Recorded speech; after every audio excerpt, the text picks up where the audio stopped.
Well, hello everybody, welcome to another video. I was going to say a video on the way, it's just so windy. It's a blooming nightmare to film this. But anyway, you join me on the border, the English-Scottish border, and it's been a long time coming because I am doing a good old photography road trip. We're driving north, far, far north, to the Isle of Harris, and it's going to be mega.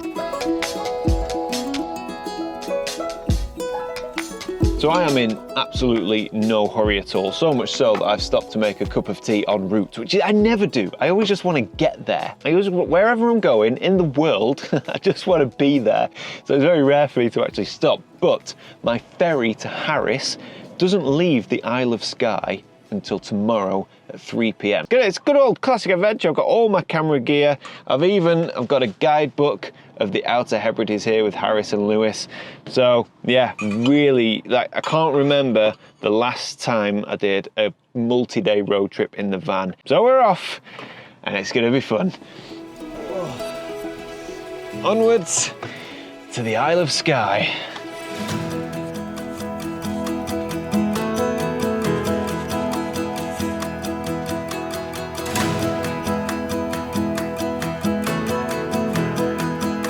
Well, I think any hopes of me shooting a sunset image tonight have well and truly gone out of the window. But just so I have to hit Edinburgh at rush hour traffic, and I've been stuck in Edinburgh traffic for well over an hour now, just crawling through. It's just horrendous.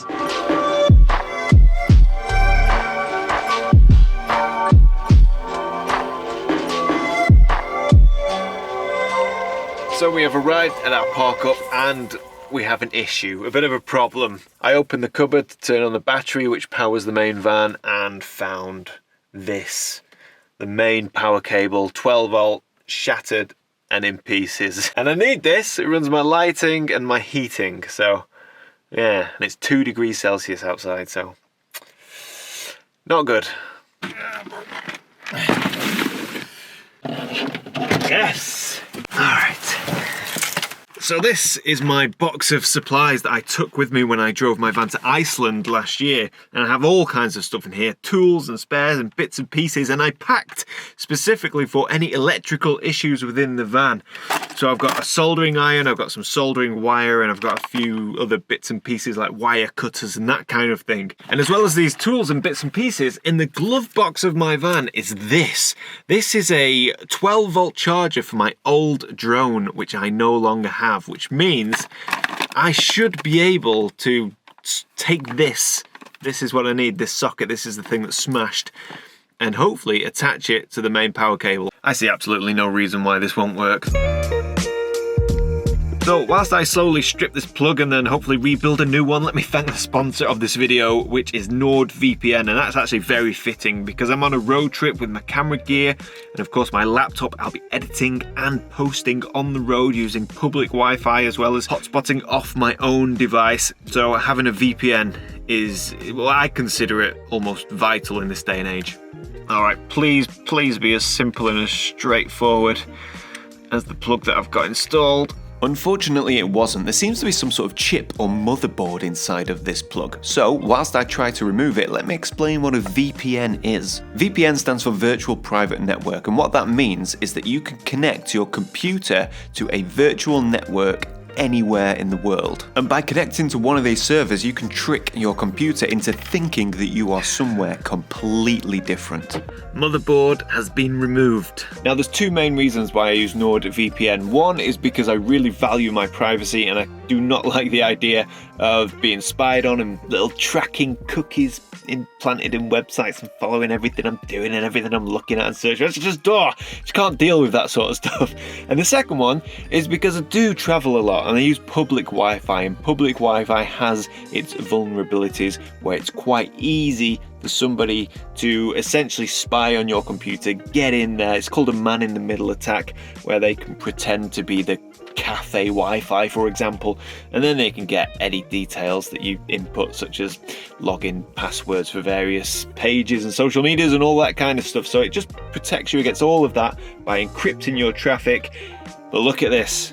We have soldered on the cable, and unfortunately I've also ruined my hoodie with I dropped the soldering iron and I burnt a massive hole in my top. So if you fancy yourself a VPN, go to nordvpn.com/heaturn, and if you sign up for a 2-year contract, you get 4 additional months. This is really boring, and believe it or not, this is a photography video. But anyway, I'm just going to put the final pieces back together, and then with a little bit of luck, we will have power in the van. No. It's not working. Well, it's 11 p.m. and I've been on this for about well over an hour, just trying to get the broken one and replace it with this fixed one. I give up for now. It's a job for tomorrow. I can't continue this trip without mains power. It's too late, and I was really hoping for a sunrise shoot tomorrow. So let me get tidied away, and then I'll show you where we are on the map and what the plan is for tomorrow morning. And then I'm going to bed because it's been a long day.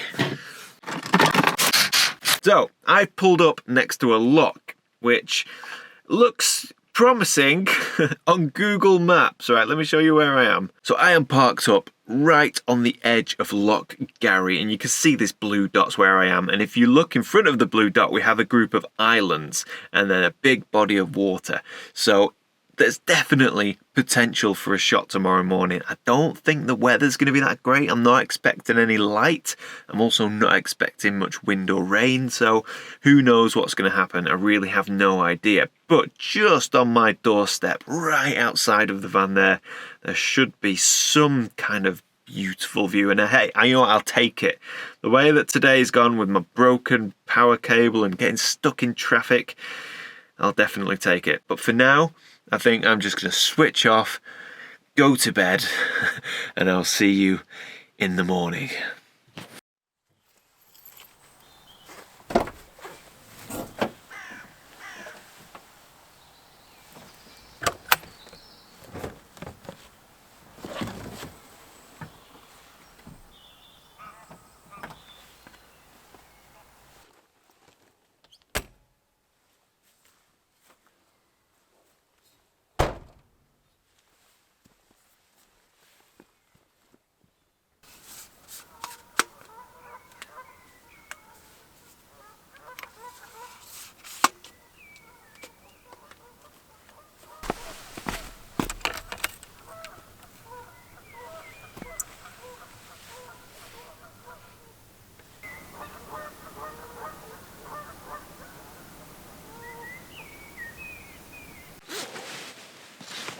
Well, what a pleasant surprise this is.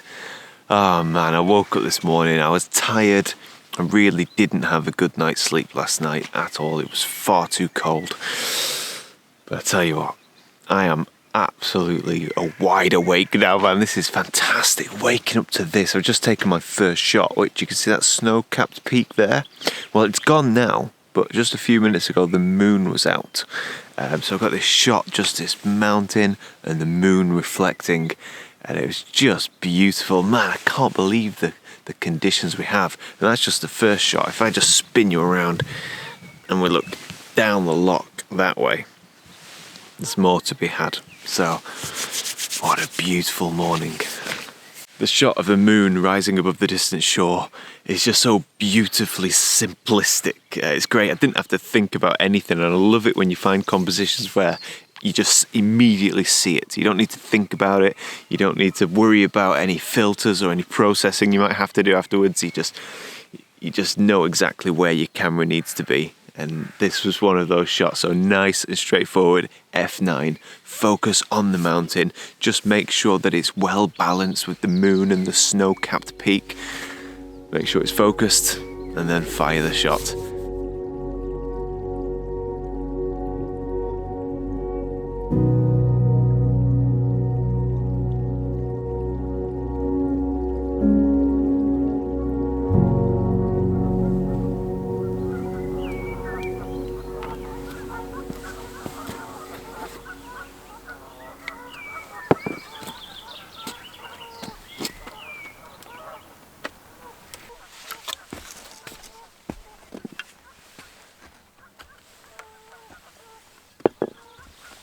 So I'm trying to shot with the long lens looking down the loch, but I don't know, I think it's too simplistic. The previous shot was simplistic, but we had the moon. and just the snow-capped peaks, so it kind of worked. I think what I'm getting at is this composition's a bit boring, so we're getting a really interesting sky developing, so I might go for a wider lens and try and incorporate that sky, but the problem is there's going to be a lot of negative space. My worry is there's going to be too much negative space. So we'll see. We'll switch out the lenses and see if we can make something of this. Because although it's beautiful, there isn't a whole lot going on. Oh, man. Still. Oh, it's a lovely morning.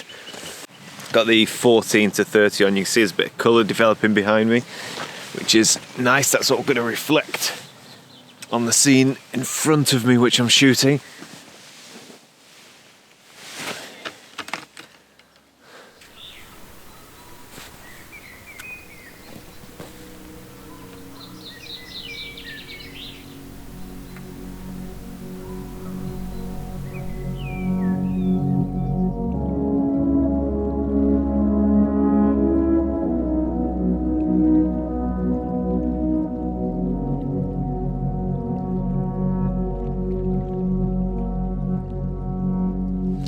Right, I'm changing back to the 100 to 400 because the scene down the lock there has changed completely because the light is now catching the mountains in the distance. So I think whilst the first attempt at this composition was boring, now I think it's going to be more interesting. Okay.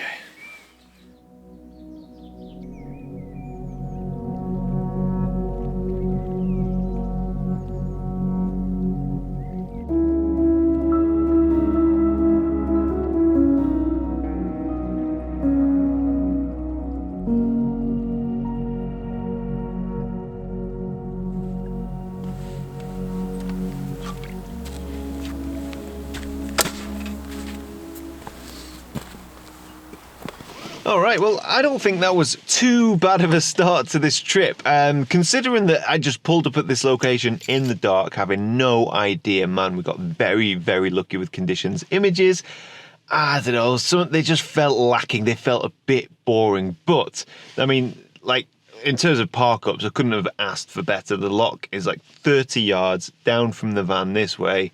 Beautiful conditions. I'm happy. So, now we go onwards to the Isle of Skye to catch our ferry to Harris.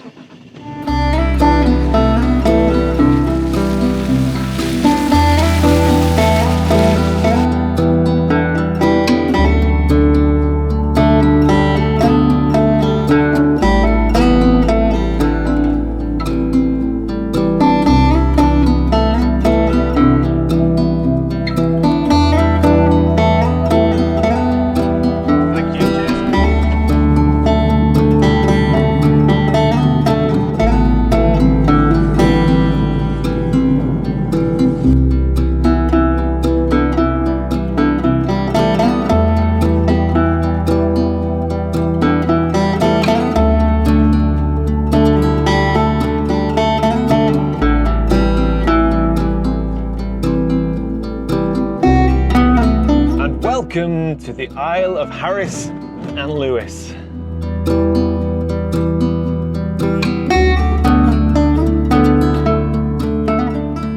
All right, we have made it to the Isle of Harris and Lewis. I apologise, it's incredibly windy. But I think it's going to be like this for the next few days. I'm not too sure, but I am very excited for the photography that's going to come, all of the camping, where we're going to go, what we're going to shoot, who knows? So make sure you join me next week. But for now, it's been a long couple of days of travel. I need to rest and relax, so I'm signing off. If you enjoyed this video, just give it a like and all that good stuff, and hopefully I will see you all next week. All right, cheers guys. Bye, bye, bye, bye, bye, bye. Oh.